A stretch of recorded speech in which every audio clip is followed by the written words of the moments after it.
Hello dear student, good morning. अभी तक हम लोग जो है कोलिगेटिव प्रॉपर्टी पढ़ रहे थे और कोलिगेटिव प्रॉपर्टी में नॉर्मल कोलिगेटिव प्रॉपर्टी पढ़ रहे थे।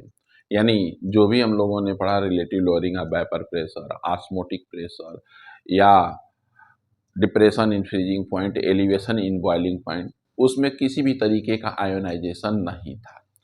तो देखिए अब हम पढ़ेंगे ऐसे कंपाउंड के लिए जो आयनाइड हो जाते हैं। अब जो आयनाइड होगा तो जाहिर सी बात है नंबर ऑफ पार्टिकल्स पर अफेक्ट होगा, और जो कोलिगेटिव प्रॉपर्टी होती है वो डिपेंड करता है नंबर ऑफ पार्टिकल पर।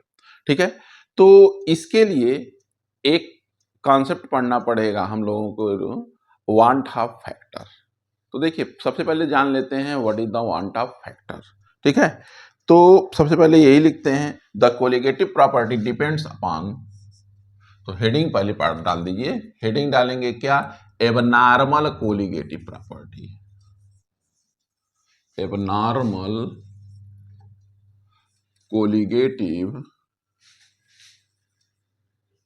प्रॉपर्टी। कौन सी प्रॉपर्टी? एबनॉर्मल। तो पूरा आ रहा है ना? आ रहा है। तो एबनॉर्मल कोलिगेटिव प्रॉपर्टी। ठीक है, अब चलिए, तो एबनॉर्मल कैसे हो गया?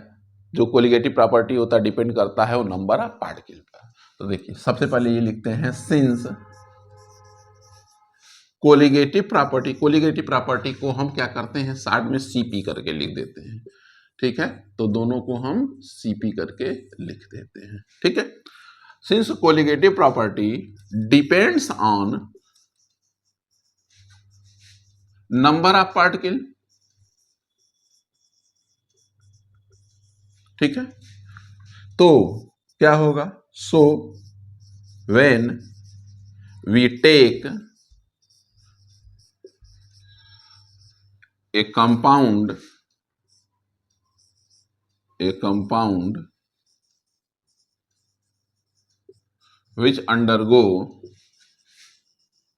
which dissociate और एसोसिएट, भाई डिसोसिएशन हो या चाहे एसोसिएशन हो, ठीक है, affect the normal colligative property. Normal colligative property, भाई जितना नॉर्मल आना चाहिए उससे कहीं कम होगा या ज्यादा होगा। ठीक है, तो इसके लिए सबसे पहले हम लोग पढ़ते हैं वांट ऑफ फैक्टर।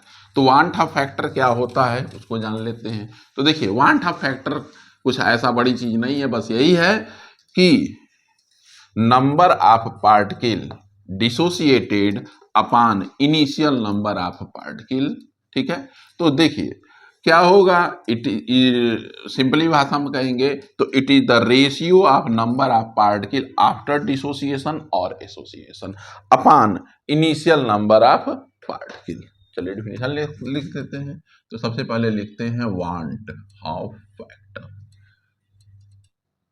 वांट, तो वांट लिखने से पहले यहाँ एपॉस्ट्रॉफी लगा लीजिएगा एक। ठीक है, वांट ऑफ फैक्टर। क्या होता है? वांट ऑफ फैक्टर को रिप्रेजेंट करते हैं आई से।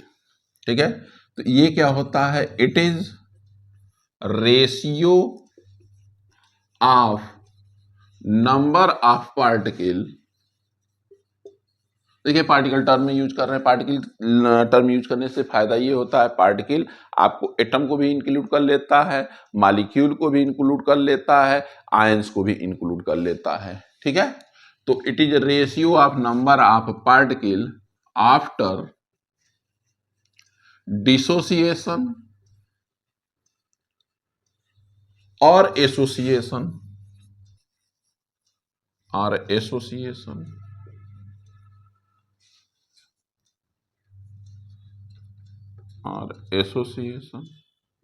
with initial number of particle। Initial number of particle. ठीक है, अच्छा जो कोलिगेटिव प्रॉपर्टी होती है वो डिपेंड करता है किस पे, directly proportional to number of particle. अच्छा, एक और खास बात देखे होंगे, पहले इसको थोड़ा इसलिए बता रहे हैं कि अभी इसको रिलेट कर देंगे। तो देखिए, कोलिगेटिव प्रॉपर्टी जो होता है नंबर ऑफ पार्टिकल पर डिपेंड करता है।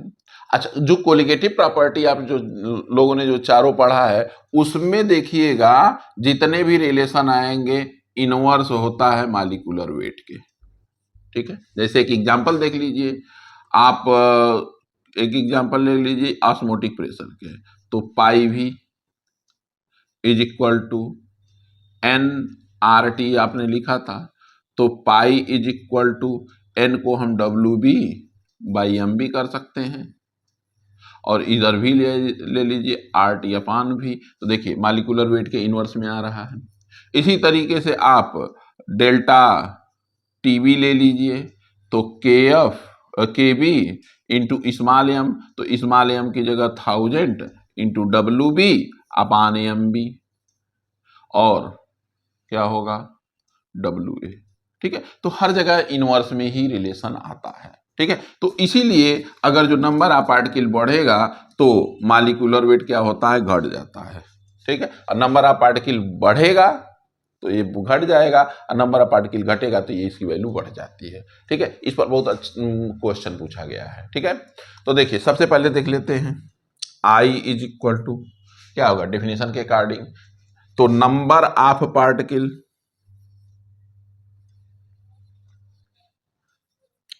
After dissociation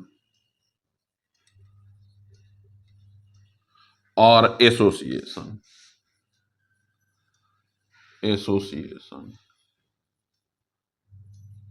upon initial number of particle. ठीक है, जितना आपने शुरू में लिया और पता चला पानी में डाल दिया, या तो आयनाइज हो जाएगा, तो पानी में तो आयनाइज ही होता है, वो बेंजोइक बेंजीन जो बेंजीन में जो है बेंजोइक एसिड डाइमर बनाता है। ठीक है, चलिए एक फार्मूला तो ये हो गया।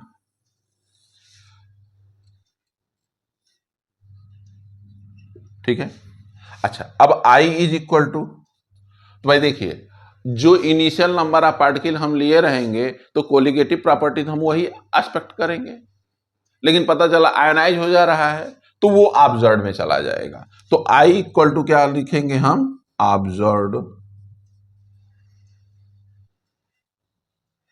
या इसी को हम बोलेंगे एक्सपेरिमेंटल।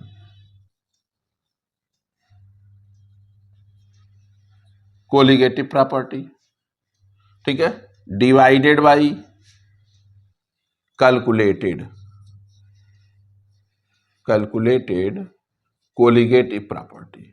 ठीक है, तो एक रिलेशन तो ये हो गया, तो भाई ऑब्जर्व अपॉन कैलकुलेटेड या एक्सपेरिमेंटल अपॉन कैलकुलेटेड। अच्छा, अब इसी चीज को हम मॉलिक्यूलर वेट से भी रिलेट कर दे रहे हैं, तो इसीलिए मैंने पहले आपको बता दिया था कोलिगेटिव प्रॉपर्टी जो होता है डिपेंड करता है नंबर ऑफ पार्टिकल पर। तो देखिए नंबर ऑफ पार्टिकल वही ऑब्जर्व हो गया, इनिशियल जितना रखे थे कैलकुलेटेड वही आ गया। ठीक है, अब इसी को हम आई इज इक्वल टू, देखिए ऑब्जर्व्ड मॉलिक्यूलर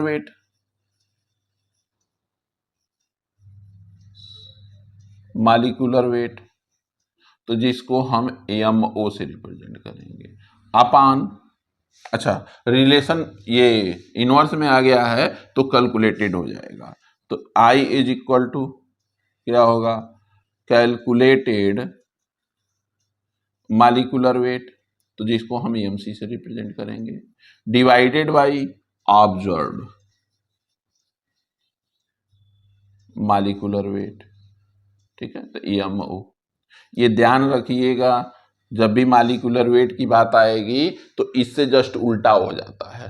ठीक है, जो हम लोग समझते हैं तो वो समझ लीजिए उल्टा हो जाएगा। अगर इनवर्स रिलेशन डायरेक्ट रिलेशन नहीं समझ में आता है तो इसको समझ लीजिएगा मॉलिक्यूलर वेट जो होता है उल्टा हो जाता है। बात समझ में आया? अच्छा, अब आइए देख लेते हैं कि अगर जो हम जितने कोलिगेटिव प्रॉपर्टी पढ़े हैं चारों, तो उनको अगर जो आई लगाना रहे तो उसको कैसे लगाएंगे, लेफ्ट हैंड साइड लगाएंगे या राइट हैंड साइड लगाएंगे, मतलब कौन एक्सपेरिमेंटल वैल्यू होगा कौन कैलकुलेटेड वैल्यू होगा, उसको भी समझ लेते हैं साथ ही में। ठीक है, तो देखिए अभी जो आपने फार्मूला लिखा था आई इज इक्वल टू क्या था, आई इक्वल टू क्या था, ऑब्जर्व्ड अपॉन कैलकुलेटेड, यानी observed colligative property equal to क्या लिख सकते हैं हम, observed colligative property is equal to, हम वांट ऑफ फैक्टर लिख सकते हैं I into calculated value, calculated colligative property. ठीक है, अच्छा सबसे पहला relative lowering of vapour pressure का फार्मूला लिखते हैं। तो देखिए P not A minus P A upon P not A आप लोग पढ़ चुके हैं, आई इंटू जाई बी, कुछ लोग जीटा भी कहते हैं, ठीक है हम जाई कहते हैं। ठीक, तो देखिए इधर जो है इतनी वैल्यू जो है ये क्या हो गई, ये ऑब्जर्व्ड हो गई, यानी जब हम एक्सपेरिमेंट करेंगे तो हमको इसकी वैल्यू दिखेगी, क्वेश्चन में यही वैल्यू दिया रहता है। अच्छा जाई भी यही हम जो है कैलकुलेट करेंगे, ये कैलकुलेटेड वैल्यू आएगी। अब आई का जब आई इक्वल टू लिखेंगे तो ऑब्जर्व्ड अपॉन कैलकुलेटेड देखेंगे तो रेशियो देखेंगे, अगर जो रेशियो एक से कम आता है तो मतलब एसोसिएशन का मामला है, और एक से ज्यादा आता है तो डिसोसिएशन का मामला होता है। ठीक है, तो अभी उसको भी समझ लेते हैं, चलिए समझ भी लेते हैं। देखिए अगर जो आई की value if I is equal to 1, ठीक है, यानी वांट ऑफ फैक्टर 1 है तो न डिसोसिएशन होगा न association, no dissociation no association, association. ठीक है, अच्छा अगर जो आई का वैल्यू मोर देन 1 आता है तो ये मामला हो जाएगा डिसोसिएशन का। ठीक है, मतलब क्या होगा, आयोनाइजेशन का। अगर जो आई की वैल्यू 1 से कम आती है तो ये मामला हो जाता है एसोसिएशन का। ठीक है, ये हर जगह वैलिड रहेगा।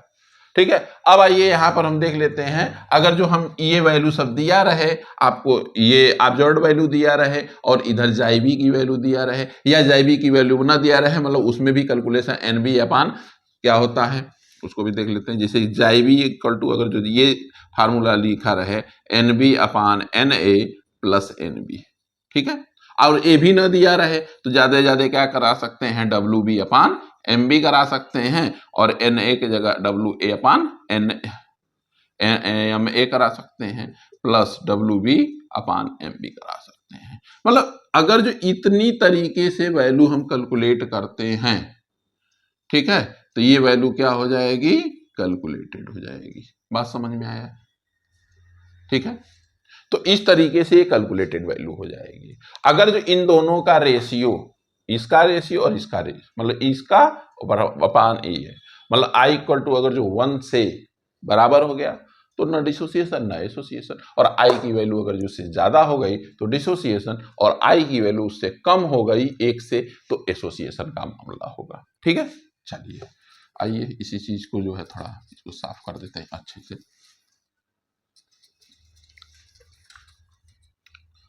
चलो साफ करने के चक्कर में ज्यादा साफ हो गया।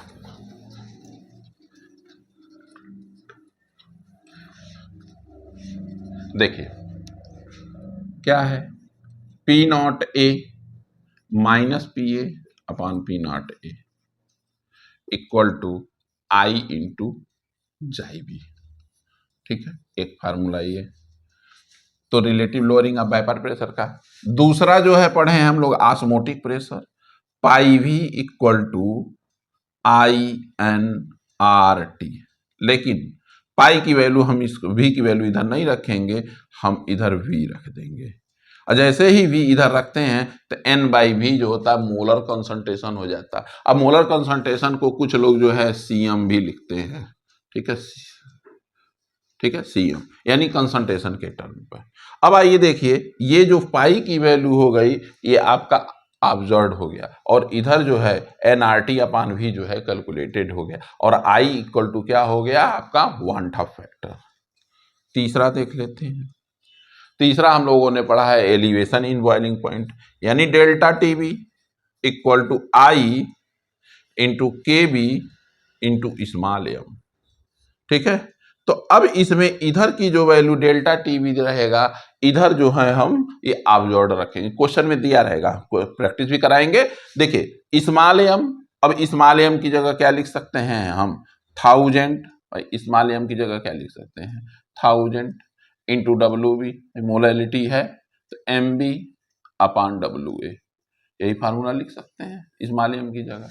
ठीक है, तो आगे एक्सपेंशन भी उसमें क्वेश्चन में दे सकता है इस तरीके से। चलिए अब आइए बात कर लेते हैं एक चौथा फैक्टर। तो चौथा फैक्टर क्या है कि delta T F is equal to I into K F into small M. ठीक है, तो ये इस तरीके से दे देंगे और रिलेशन दे देंगे, मतलब वैल्यू दे देंगे, और आपसे पूछ लेंगे कि एसोसिएशन का मामला है कि डिसोसिएशन का मामला है। अभी तो मैंने इस तरीके से बता दिया, एक से कम हो ज्यादा हो। अब आइए इसको हम प्रूफ करके भी देख लेते हैं कि ये आखिर में एक से कम हो रहा है कि एक से ज्यादा हो रहा है। तो सबसे पहले हम लोग स्टार्ट कर देंगे डिसोसिएशन में, और एक आई की वैल्यू एक से ज्यादा करके दिखाएंगे भी। ठीक है, लेकिन आपको फार्मूला याद रहना चाहिए, क्या observed colligative property upon observed upon experimental, या आपको ए याद रहना चाहिए फार्मूला कि number of particle after dissociation और association upon initial number of particle. जब तक ये फार्मूला आपको याद नहीं रहेगा तब तक जो है आप नहीं बता पाएंगे। कि पता चलता है एग्जाम में बच्चा जो है जाकर के कर रहा है कि number of particle initial upon number of particle after dissociation, गलत हो जाएगा। तो आपको ये याद रखना पड़ेगा कि I इक्वल टू क्या होगा number of particle after dissociation या association upon initial number of particle. ठीक है, तो देखिए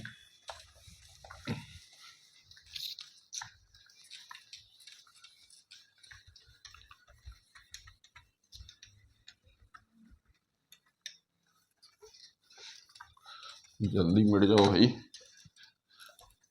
वीडियो लंबा हो जाएगा। चलिए देखते हैं। हाँ, तो क्या बोल रहे थे, हमें ये दिखाना है डिसोसिएशन का मामला। तो देखिए डिसोसिएशन, अच्छा डिसोसिएशन भी जो होगा या तो वो कंप्लीट होगा या तो पार्शियल होगा। तो भाई कंप्लीट रहा तो ठीक है, कंप्लीट किस में होगा स्ट्रांग में। तो सबसे पहले हम कंप्लीट आयोनाइजेशन देखेंगे, कंप्लीट आयोनाइजेशन या कंप्लीट डिसोसिएशन बोल दीजिए। ठीक है, और इसमें सबसे पहला एग्जांपल हम रखेंगे NaCl। भाई जहां भी आता है सब लोग इसी को पकड़ करके प्रस्तुत कर देते हैं, लो भैया नमक आ गया, सबसे सस्ता है ना, तो इसीलिए।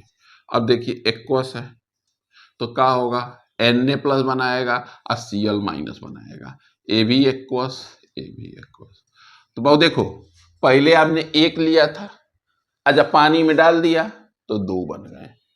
तो I इक्वल टू क्या हो जाएगा number of particle after dissociation और एसोसिएशन। तो डिसोसिएट हो रहा है तो एक से दो बना है दो, और एक ही था एक, तो I की वैल्यू दो आ गई।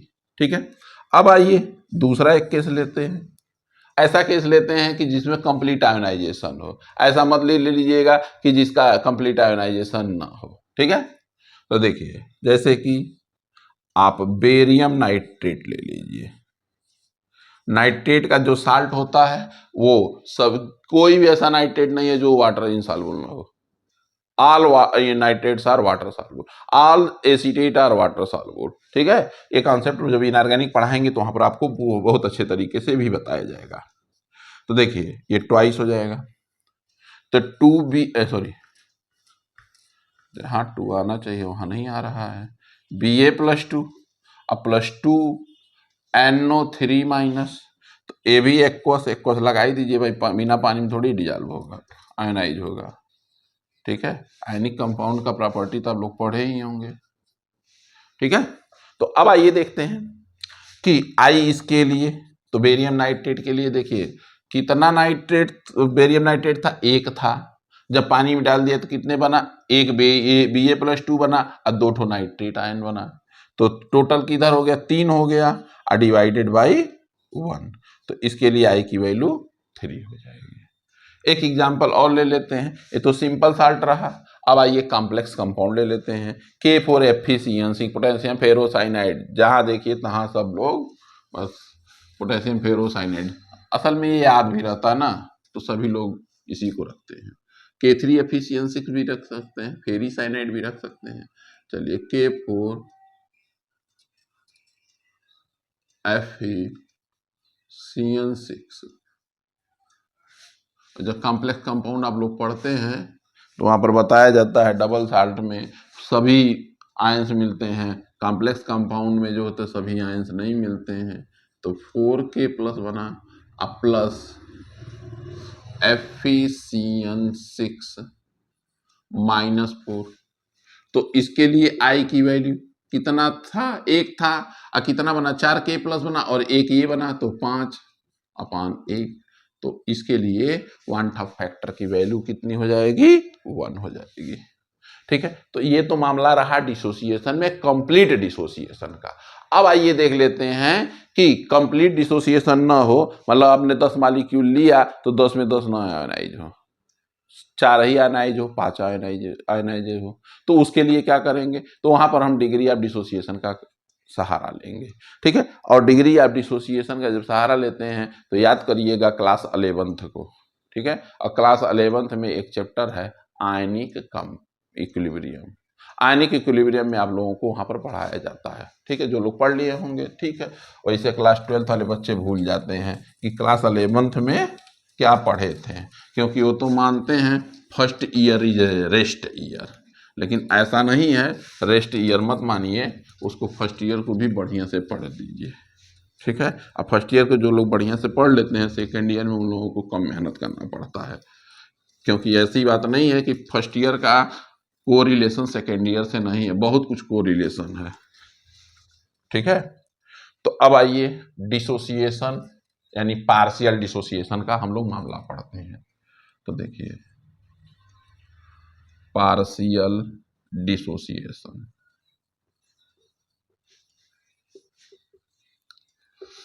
तो जय देखिए पूरी तरीके से आयोनाइज नहीं होगा, और हमको फार्मूला में क्या रखना है, I equal to number of particle after dissociation, तो क्या है आफ्टर डिसोसिएशन अपान इनिशियल। तो भाई इनिशियल तो हमको पता है, लेकिन फाइनल पता करना है, तो कंप्लीट रहेगा तो कोई दिक्कत नहीं है, लेकिन जब कंप्लीट नहीं रहेगा, पार्शियल रहेगा, तब वहां पर हमको सहारा लेना पड़ेगा किसका, डिग्री ऑफ आयनाइजेशन या डिग्री ऑफ डिसोसिएशन का।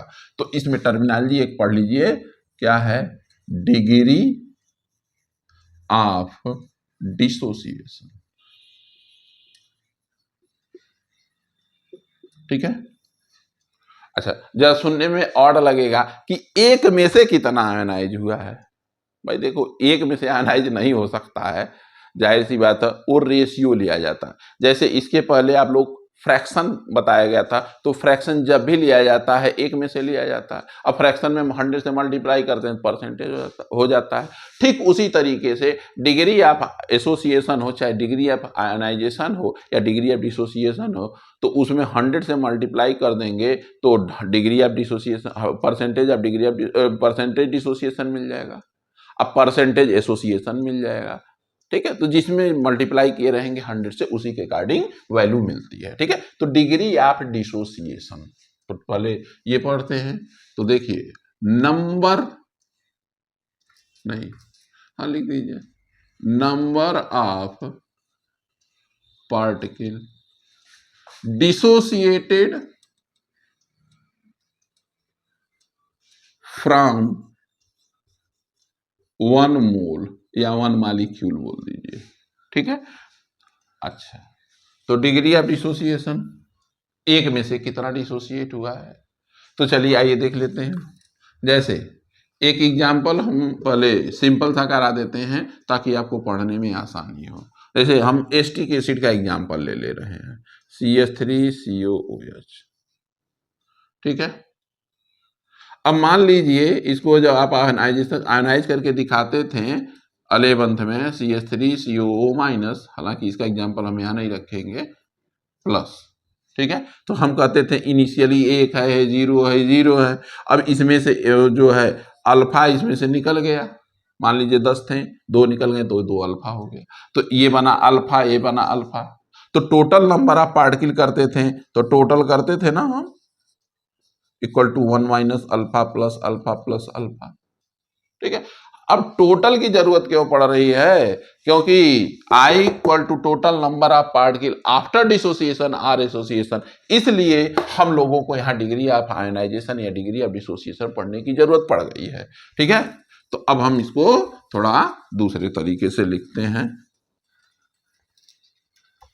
देखिए, जैसे मान लीजिए कोई पार्टिकल है A और ये N के फॉर्म में है मतलब समझ लीजिए, जैसे O2 हो गया, O3 हो गया, जैसे इन लोगों का रिप्रेजेंटेशन, भाई इनका आयनाइजेशन भले नहीं होगा लेकिन रिप्रेजेंटेशन का तरीका बता रहा हूं, ठीक है। या मान लीजिए N की वैल्यू, जैसे कि मान लीजिए आप ले रहे हैं एक aluminium sulphate Al2SO4 whole three, तो यहां N की वैल्यू कितनी हो जाएगी, 5 हो जाएगी, 2 और 3 5 हो जाएगी, ठीक है। तो इस तरीके से ध्यान रखिएगा। चलिए देखिए आयनाइज करा दीजिए Na, तो इनिशियली हमने कितना रखा था, इनिशियल ये 1 था और ये 0। अच्छा फाइनल कितना हो गया, मान लीजिए इसमें से अल्फा, तो 1 माइनस अल्फा, इसके एक में से कितना हुआ हम इसलिए अल्फा लिख रहे हैं। और भाई एक में एन, एक में से एन बन रहा है तो अल्फा में से कितना बनेगा, एन अल्फा बनेगा। अब टोटल नंबर ऑफ पार्टिकल देख लीजिए, टोटल इक्वल टू, तो 1 माइनस अल्फा अब प्लस एन अल्फा। अब हम आई की फार्मूला लगाएंगे, ठीक है। ये तो हमने total number of particle obtain करने के लिए डिग्री ऑफ डिसोसिएशन का हेल्प लिया है, ठीक है। हाँ, तो अब आइए देखते हैं I equal to total upon initial, तो टोटल कितना हो रहा है 1 minus alpha plus N alpha, upon initially 1 था, आई लिख रहे हैं, इनिशियली हमने 1 रखा था, तो I इक्वल टू क्या हो जाएगा 1 माइनस अल्फा। अच्छा जरा इसको इधर कर देते हैं, हम एन अल्फा कर देते हैं प्लस माइनस अल्फा कर देते हैं, ठीक है। तो अब क्या करते हैं, इसको हम इधर कर लेते हैं। देखिए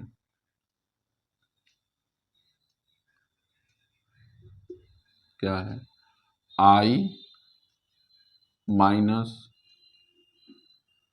1, या तो इस तरीके से कर लीजिए, या तो क्या करिए I को उधर भी भेज सकते हैं, तो दोनों तरीके से फार्मूला मिल जाएंगे। तो I minus 1 is equal to N alpha minus alpha, ठीक है। तो इसमें अल्फा कॉमन ले लीजिए, तो एन माइनस 1 हो जाएगा और ये आई माइनस 1 हो जाएगा। तो अल्फा इज इक्वल टू क्या हो जाएगा, आई माइनस 1 और डिवाइडेड बाई एन माइनस 1, ठीक है। तो ये भी वैल्यू आ जाएगी। अच्छा जरा हम कह रहे थे कि इसको इधर कर देते हैं, जैसे हमने क्या किया, इनको इधर कर दीजिए, इसको इधर कर दीजिए, उस तरीके से भी देख सकते हैं, वो भी फार्मूला। तो देखिए I is equal to 1 plus N alpha minus alpha, ठीक है। तो हम 1 माइनस आई कर दे रहे हैं, इसको इधर कर दे रहे हैं, तो ये alpha plus N alpha minus N alpha हो जाएगा, is equal to 1 minus I, देखिए यहाँ आई माइनस 1 है, यहाँ 1 माइनस आई है, ठीक है। तो ये अल्फा कॉमन ले लीजिए, तो 1 minus N equal to 1 minus I, ठीक है। तो अल्फा इज इक्वल टू क्या हो जाएगा, 1 माइनस आई और डिवाइडेड बाई 1 माइनस एन। ठीक है, तो एक फार्मूला ए भी आता है, तो ध्यान रखिएगा दोनों फार्मूले को। ठीक है, तो ये रहा डिग्री ऑफ डिसोसिएशन का। अब आइए मामला पढ़ लेते हैं एसोसिएशन का। ठीक है, तो एसोसिएशन में हम ये देखेंगे कि एसोसिएशन किस तरीके से होता है। ठीक है, तो ये कंप्लीट डिसोसिएशन का देखा गया, पार्शियल डिसोसिएशन का भी फार्मूला देखा गया, आगे न्यूमेरिकल्स भी लगेंगे। पहले ये टॉपिक मतलब टॉपिक को ये डिसोसिएशन एसोसिएशन का कंप्लीट करते हैं और उसके बाद इस पर अच्छे न्यूमेरिकल्स भी लगा देंगे।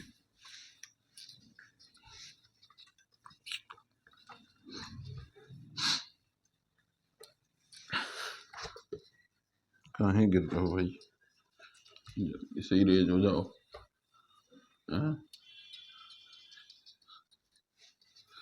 चलिए अब आइए देख लेते हैं किसका मामला, एसोसिएशन का। तो देखिए एसोसिएशन, तो वो देखो एसोसिएशन जो होता है जनरली वाटर में नहीं होता है, एसोसिएशन वाटर में जनरली नहीं होता है, नॉन एक्वस सॉल्वेंट में एसोसिएशन होता है। तो इसका जो आपके बुक में एग्जाम्पल दिया गया है, डाइमेराइजेशन ऑफ कार्बोक्सिलिक एसिड, भाई एस्टिक एसिड ले लीजिए चाहे बेंजोइक एसिड ले लीजिए, उसको बेंजीन में आप रख दीजिए। ठीक है, तो डाइमर के बाद फॉर्म में हो जाता है। तो देखिए एसोसिएशन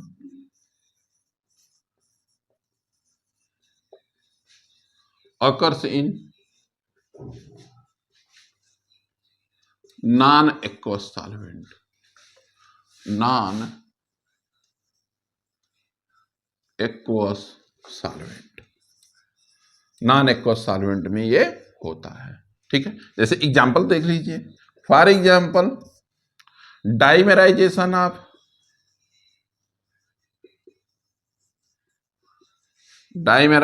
ऑफ कार्बोक्सिलिक एसिड में लिख रहा हूं,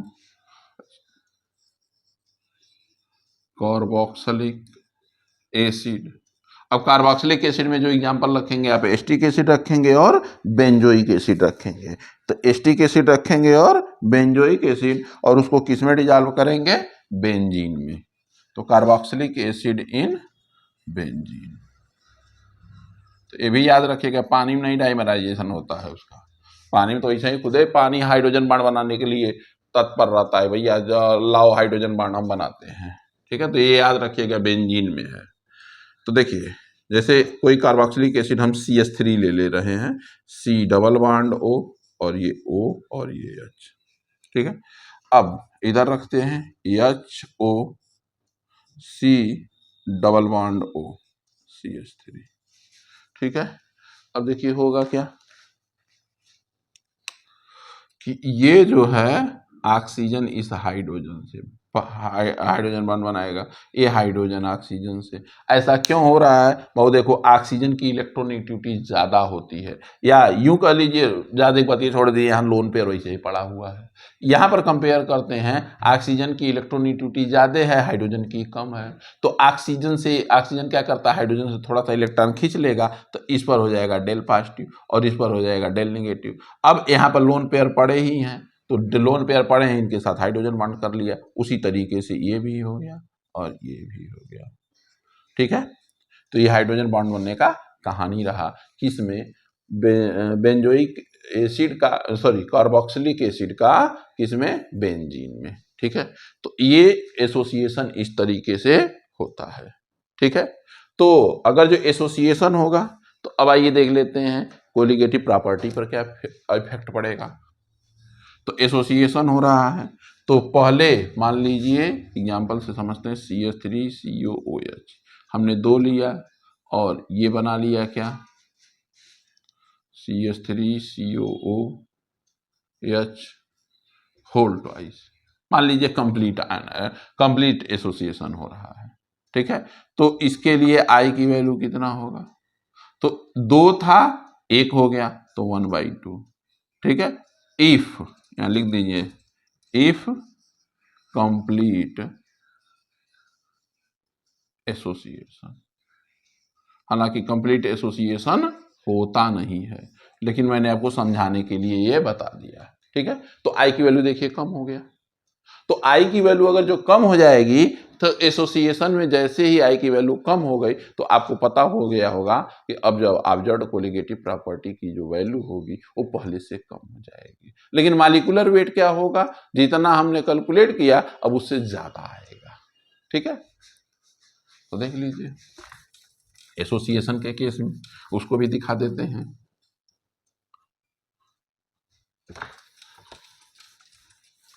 चाहे वो एसोसिएशन में कोई भी कोलिगेटिव प्रॉपर्टी होगा, रूल सेम फॉलो होगा।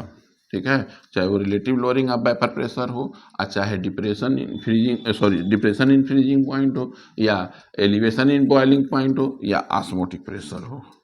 ठीक है, तो देखिए आई की वैल्यू क्या हो रहा है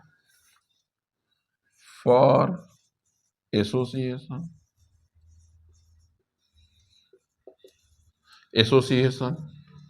आई की वैल्यू क्या होगी, लेस देन 1 होगी। ठीक है, तो observed colligative property, observed colligative property CP से रिप्रेजेंट करते हैं। तो ऑब्जर्व्ड कोलिगेटिव प्रॉपर्टी की वैल्यू जो है कम हो जाएगी किससे, कैलकुलेटेड कोलिगेटिव प्रॉपर्टी, यानी जितना कैलकुलेट किए रहेंगे उससे कम आ जाएगी, क्योंकि नंबर ऑफ पार्टिकल क्या हो गया, कम हो गया। और कोलिगेटिव प्रॉपर्टी का डिफिनीशन ही है कि नंबर ऑफ पार्टिकल पर डिपेंड कर रहा है। यहां घटा रहे हो तो बढ़ेगा थोड़ी ना। ठीक है, तो कोलिगेटिव प्रॉपर्टी क्या होगा, ऑब्जर्व्ड वाला घट जाएगा, और ऑब्जर्व्ड को ही तो बोलते हैं एक्सपेरिमेंटल।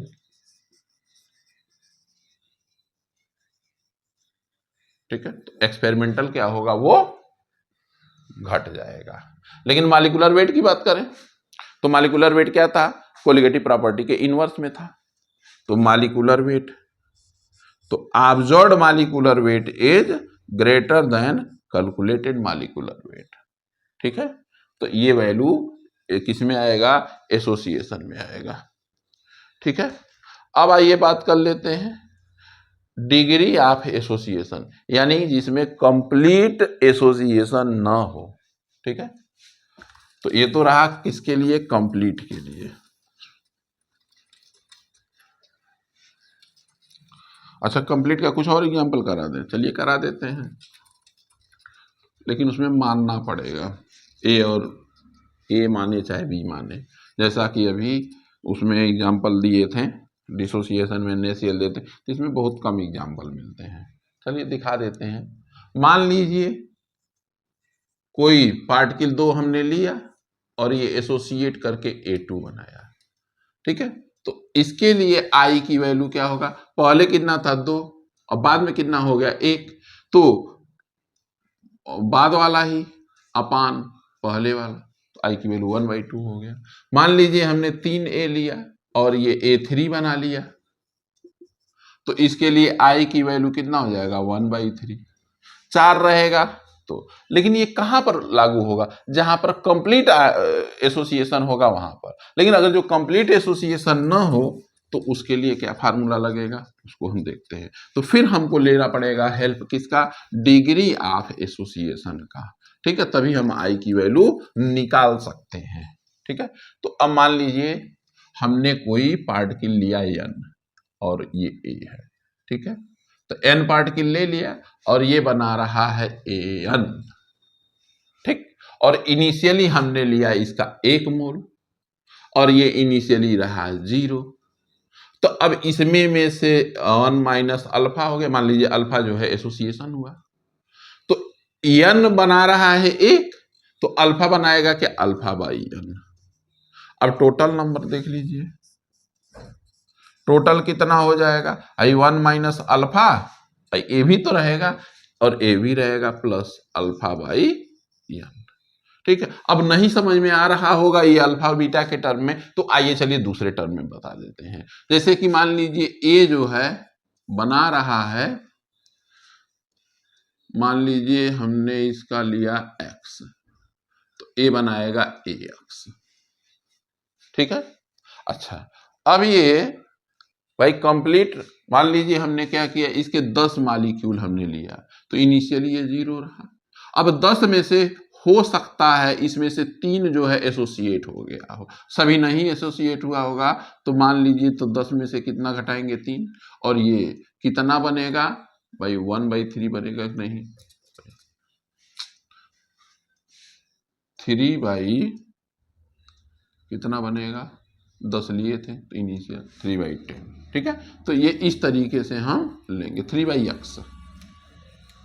चलिए अब इधर हम ले लेते हैं, क्या करेंगे, टोटल ये हो गया। अब i की वैल्यू निकाल लीजिए, i की वैल्यू क्या हो जाएगी, 1 माइनस अल्फा अब plus alpha by n upon initial 1 था, तो इससे अब कोई मतलब ही नहीं रह गया। i equal to 1 minus alpha plus alpha by n। चलिए भाई ये देखते हैं, इनको इधर उधर भेजते हैं और क्या करेंगे, इधर उधर भेज करके ही हम इक्वेशन निकालेंगे। तो अल्फा को एक साथ कर दीजिए, इसको इधर कर दीजिए, इसको इधर कर दीजिए, तो इधर माइनस अल्फा है तो इधर प्लस अल्फा। अब प्लस की जगह अब ये क्या हो जाएगा, माइनस हो जाएगा, minus alpha by is equal to 1 minus I हो जाएगा, ठीक है। अल्फा कॉमन ले लीजिए, तो 1 minus 1/n is equal to 1 minus I. तो अल्फा इज इक्वल टू क्या हो जाएगा, 1 minus i upon 1 minus 1/n, ठीक है। 1/n को और एक्सपेंड कर दीजिए, तो क्या करना है, alpha 1 minus i upon n minus 1 upon n, ठीक है। अब आइए क्या करते हैं, alpha is equal to 1 minus i लिख सकते हैं, और ये n को ऊपर भेज दीजिए अपान n माइनस 1, ठीक है। तो एक फार्मूला ये भी आ जाता है किसके लिए, एसोसिएशन के लिए, ठीक है। मैं ये कभी नहीं कहूँगा कि फार्मूला याद कर लीजिए, ठीक है, इसलिए क्योंकि फार्मूला याद करने कोई मतलब ही नहीं रह जाएगा, फार्मूला भूल जाते हैं लोग, या तो सब कुछ तैयार हो तब याद करिए, ठीक है। उसे बता दिया गया है, हो सकता है अगर जो कभी एग्जामिनेशन में डायरेक्ट फार्मूला पूछ लिया तो आप कर सकते हैं, लेकिन क्वेश्चन के पॉइंट ऑफ व्यू से फार्मूले की कोई जरूरत नहीं पड़ेगी, कॉन्सेप्ट समझे रहेंगे तो आप पूरा कर ले जाएंगे, ठीक है। तो ये रहा। अब इसका मालिकुलर वेट से रिलेशन भी निकाल देते हैं कि आखिर में इसका मालिकुलर वेट से क्या रिलेशन आएगा, ठीक है। तो देखते हैं, I इज इक्वल टू क्या था, I इज इक्वल टू तो कैलकुलेटेड अपान ऑब्जर्व्ड था, ठीक है। अब इसकी वैल्यू इसमें पुटअप कर सकते हैं, वो निकल जाएगा, ठीक है। तो रख दीजिए, alpha is equal to 1 minus i की जगह हम रख देते हैं MC अपान MO, ठीक है। कोई जरूरी नहीं है फार्मूला याद ही रहे, n माइनस 1, ठीक है। तो अल्फा इज इक्वल टू 1 की जगह हम MO कर देंगे यहाँ माइनस MC अपान MO इंटू n अपान n माइनस 1, ठीक है। तो अल्फा इज इक्वल टू ये आ जाएगा MO minus MC into n अपान MO इंटू n माइनस 1, या दूसरे फार्म में भी ये फार्मूला डेराइव कर सकते हैं, ठीक है। ज़्यादा ज़्यादा क्या करेंगे, ये जो मैंने इधर इक्वेशन किया था ये 1 माइनस की जगह, मतलब इधर क्या किए थे, हाँ यहाँ से देखिए, यहाँ पर ये क्या करने, हमने इसको इधर भेजा है और इसको इधर भेजा है, हो सकता है ये 1 को इधर भेज दें और इसको इधर रहने दें, तो उस तरीके से भी इक्वेशन निकालेंगे तो ये वैल्यू आ जाएगा, ठीक है। अब आइए क्वेश्चन जो है इससे रिलेटेड सॉल्व कर लेते हैं, ठीक है। तो क्वेश्चन जो है सॉल्व करने से पहले क्या करना पड़ेगा, उसको लिखना पड़ेगा, तो थोड़ी वीडियो रोकना पड़ेगा।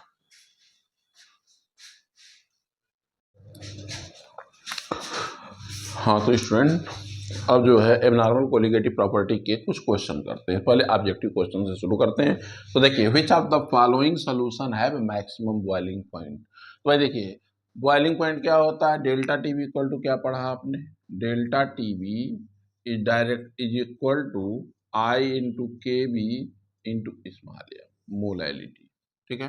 तो देखिए, जिसमें आई की वैल्यू सबसे ज्यादा होगी वही एलिवेशन, वहां पर एलिवेशन सबसे ज्यादा होगा, उसकी बॉइलिंग पॉइंट सबसे ज्यादा होगी। तो यहाँ आई की वैल्यू देख लीजिए कितना है, 2 है। यहाँ आई की वैल्यू 1 है। यहाँ आई की वैल्यू देखिए 2 और 1 3 है। यहाँ आई की वैल्यू देखिए K3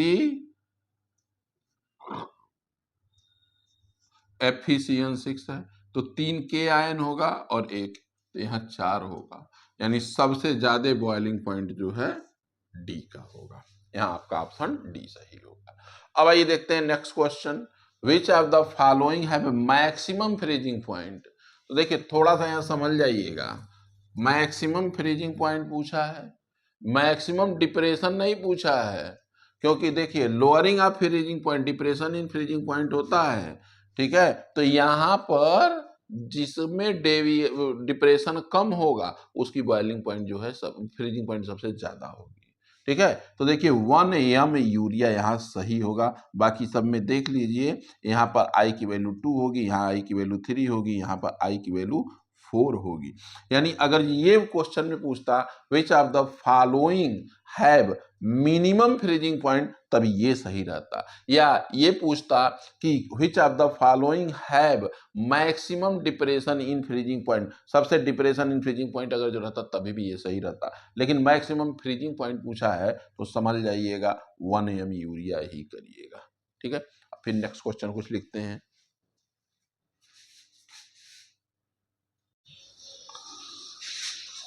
नेक्स्ट क्वेश्चन देखते हैं।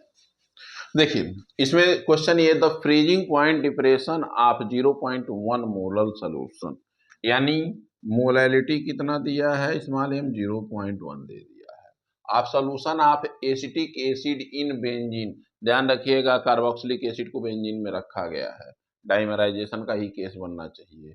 ठीक है। इज 0.256, तो ये क्या दिया है?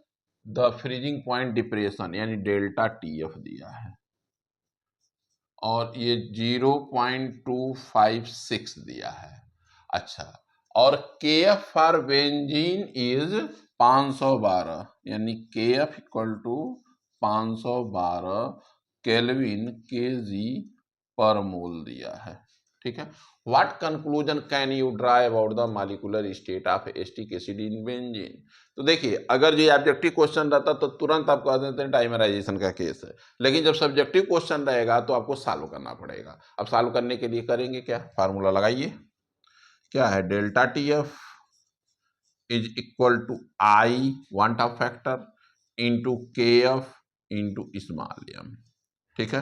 तो आई इज इक्वल टू क्या आ रहा है? डेल्टा टी एफ, भाई यही ऑब्जर्व होता है, ये कैलकुलेटेड होता है। तो डेल्टा टी एफ अपान K F into small M. तो डेल्टा टी एफ की वैल्यू कितना दिया है? 0.256 डिवाइडेड बाई के एफ की वैल्यू 512 दिया है। अच्छा, स्मॉल एम की वैल्यू 0.1 दिया है। देख लीजिए, इसको जब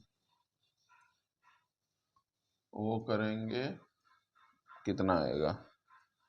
512 नहीं होना चाहिए, 5.12 होना चाहिए। हाँ, 5.12 ही रहेगा। इसको सही कर लीजिएगा, 0.5.12, इतनी वैल्यू हो ही नहीं सकती है। ठीक है। यहाँ पर दिया, हाँ 5.12 है। ठीक है। तो देखिए 0.256 डिवाइडेड बाई 0.512, इसको कट करेंगे तो 2 हो जाएगा, ये 1/2। देखिए आई की वैल्यू कितना आ गया? 1/2, यानी 1 से कम है, तो इससे हम बता सकते हैं कि ये डाइमराइजेशन का केस है। क्योंकि final total number of particle after dissociation or association upon initial, initially 2 लिया गया था, वो 1 बना है, तो इसीलिए ये क्या है, डाइमराइजेशन का केस है। ठीक है, फिर नेक्स्ट क्वेश्चन देखते हैं, तब तक के लिए भी लिखते हैं। तो एक क्वेश्चन देखते हैं एबनॉर्मल कोलिगेटिव प्रॉपर्टी का। क्वेश्चन ये है 2 gram of benzene, benzoic acid dissolve in 25 gram of benzene shows a depression in the freezing point equal to 1.62 Kelvin.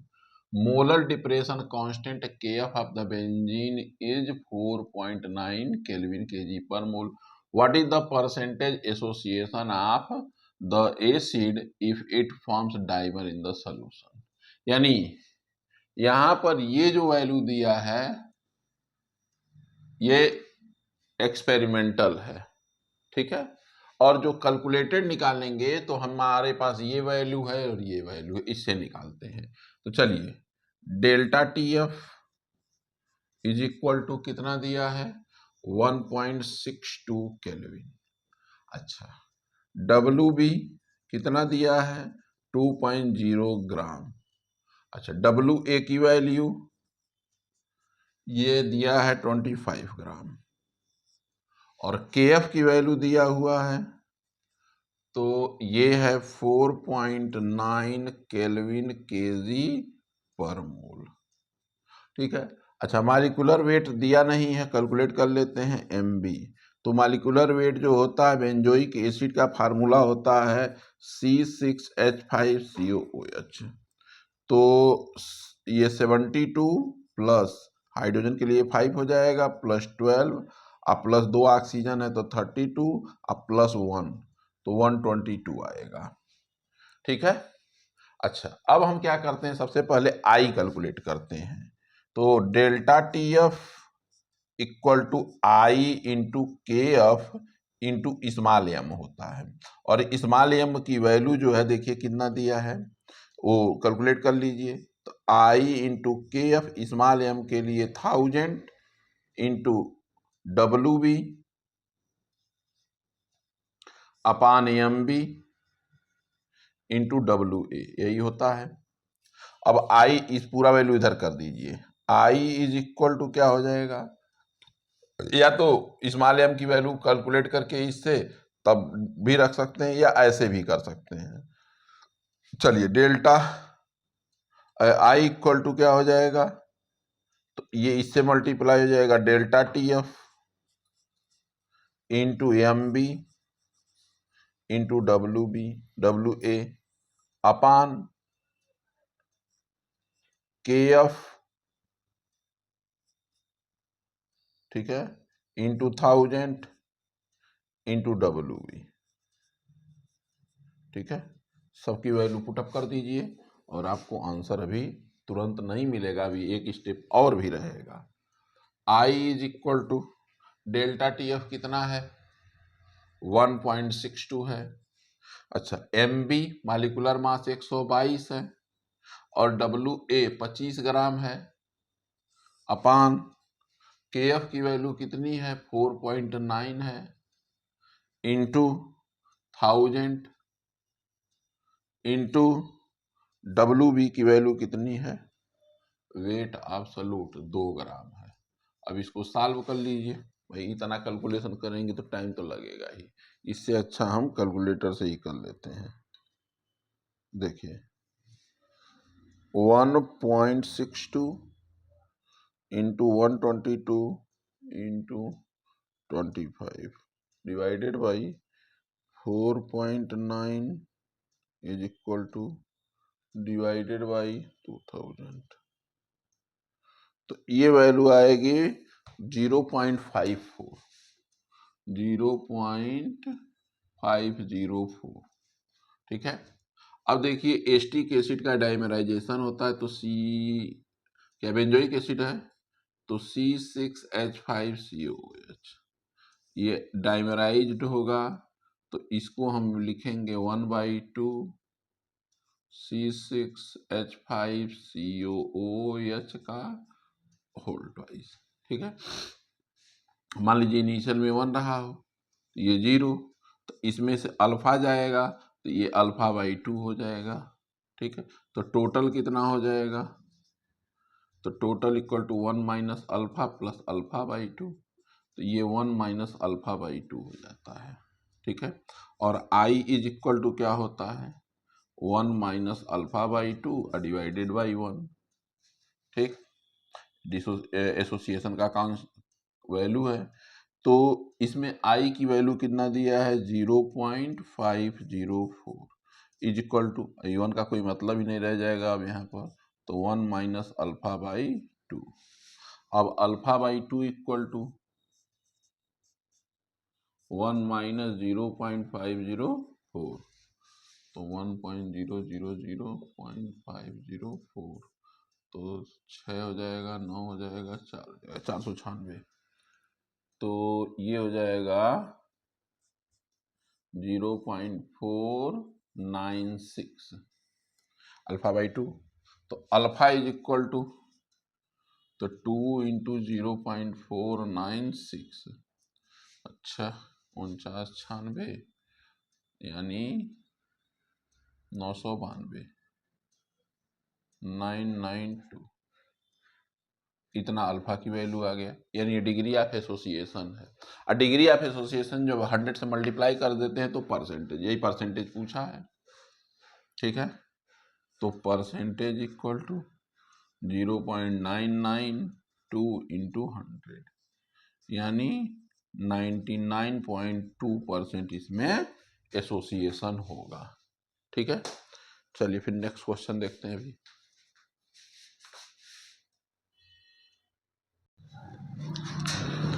एक क्वेश्चन और देखते हैं। इसमें देखते हैं, क्वेश्चन ये है कि पोटेशियम आयोडाइड और sucrose solution with 0.1 M concentration have osmotic pressure of 0.465 atmosphere. ठीक है, तो ये और 0.245 एटमॉस्फेयर रिस्पेक्टिवली, यानी ये जो है किसके लिए दिया है, पोटेशियम आयोडाइड के लिए दिया है, ये किसके लिए दिया है, सुक्रोज के लिए। ठीक है, अलग कलम से करते हैं, ये पोटेशियम आयोडाइड के लिए है और ये सुक्रोज के लिए है। फाइंड वांट ऑफ फैक्टर, यानी क्या पूछ रहा है, आई पूछ रहा है, ऑफ के i, and its degree of dissociation पूछ रहा है अल्फा। परसेंटेज भी निकाल लेंगे, चलिए देखते हैं। फार्मूला क्या होता है ऑस्मोटिक प्रेशर का, पाई भी इक्वल टू NRT होता है, और अगर जो उसमें वांट ऑफ फैक्टर की बात करेंगे तो INRT लिख देते हैं। अच्छा, हम इसको इस तरीके से भी लिख सकते हैं, pi equal to N by V RT। तो पाई इक्वल टू, देखिए सवाल जब भी लगाइए तो पूरे फार्मूले लिख के लगाइए, उससे फायदा ये होता है कि आपको जो एग्जामिनेशन हॉल में बैठेंगे तो सारे फार्मूले याद हो जाएंगे। ठीक है, अब एक एक फार्मूला बैठ के याद करेंगे फिर क्वेश्चन लगाएंगे, ऐसा मत करिए, क्वेश्चन लगाते वक्त ही फार्मूले सारे रिवाइज करिए। ठीक है, तो बेसिक से चलिए एकदम आगे तक बढ़िए, इसीलिए हम सारे फार्मूले लिखते हैं। ठीक है, तो आई, अब ये कैपिटल एम हो जाएगा और RT हो जाएगा। ठीक है, तो अब पहले हम लिख लेते हैं पाई जो है पोटेशियम आयोडाइड के लिए, यानी पहले KI के लिए लिख लेते हैं। तो पाई की वैल्यू KI के लिए क्या है, 0.4, नहीं चल रहा है, 0.465 इज इक्वल टू, आई की वैल्यू इसके लिए आप 10 करना है। अच्छा, मोलर कंसंट्रेशन जो है 0.1 दिया है, चलिए R और T कांस्टेंट होता है, यहां भी कांस्टेंट अभी रख देते हैं। अब यही चीज सुक्रोज के लिए लिख लीजिए, सुक्रोज के लिए प्रेशर कितना है 0.245 एक इंटू आई। देखिए सुक्रोज में डिसोसिएशन एसोसिएशन कुछ होता ही नहीं है, तो यहां पर आई की वैल्यू 1, तो आप छोड़ भी सकते हैं चाहे तो, और 0.1 दोनों का कंसंट्रेशन सेम है, इंटू आर इंटू टी। ये इक्वेशन नंबर 1 मान लीजिए और ये इक्वेशन नंबर 2 मान लीजिए। ठीक है, तो 1 डिवाइडेड बाई 2, इक्वेशन 1 को 2 से डिवाइड कर दीजिए, तो ये हो जाएगा 0.465 और divided by 0.245 is equal to I into 0.1 into R into T, divided by हाई 1 हो जाएगा, 0.1 हो जाएगा, इंटू आर हो जाएगा, इंटू टी हो जाएगा। तो देखिए आर टी ये सब कैंसिल हो जाएगा, तो बचेगा क्या? बचेगा 0.465, हम इसको 465 में कन्वर्ट कर दे रहे हैं, अपान 245 में इज इक्वल टू आई लिख दे रहे हैं।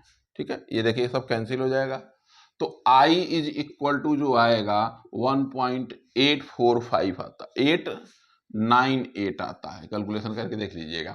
ठीक है, अब देखिए, अब हमको क्या पूछा है, डिग्री ऑफ डिसोसिएशन भी पूछा है, तो ये तो वन टफ फैक्टर आपने निकाल लिया।